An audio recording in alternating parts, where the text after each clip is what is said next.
Et c'est en direct de Tunis que l'on retrouve Mohamed Haddad, notre correspondant. Bonjour Mohamed. Bonjour Naïma.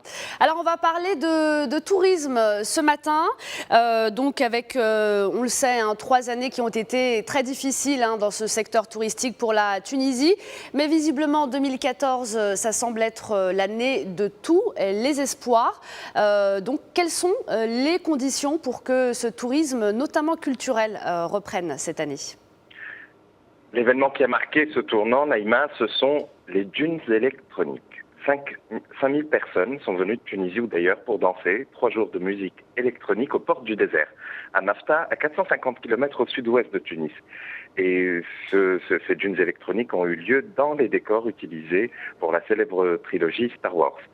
Les organisateurs de cet événement étaient très étonnés de l'affluence des Tunisiens. Ils s'attendaient à quelques centaines. Et pour eux, après 3 années d'instabilité politique, ils pensent qu'il y avait un sérieux besoin de décompresser.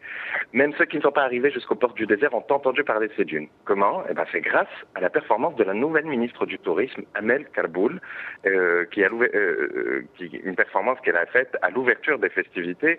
Cette jeune femme de 39 ans, dynamique, parlant plusieurs langues, s'est adressée à la foule comme une animatrice, voire une chausseuse de salle. Elle a invité tout le monde à passer du bon temps et elle a promis que ce genre d'événements délocalisés seront encouragés dans tout le pays.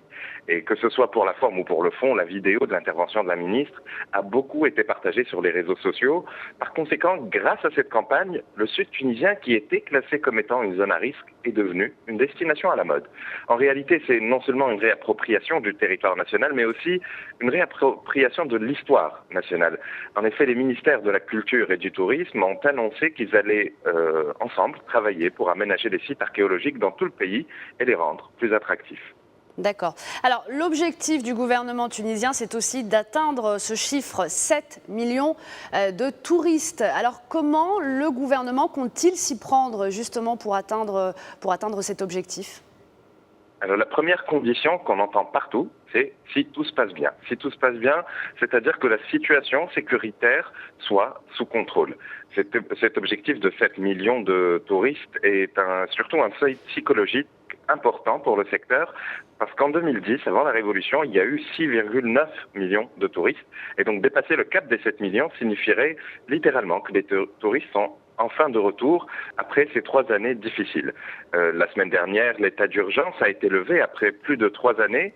Pour mémoire, il a été décrété le jour de la fuite de l'ex-président Zine El Abidine Ben Ali vers l'Arabie Saoudite.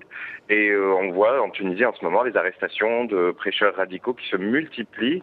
Donc l'espoir est permis car les entrées, par exemple, de touristes sont en augmentation durant les 2 premiers mois de 2014 par rapport à 2013.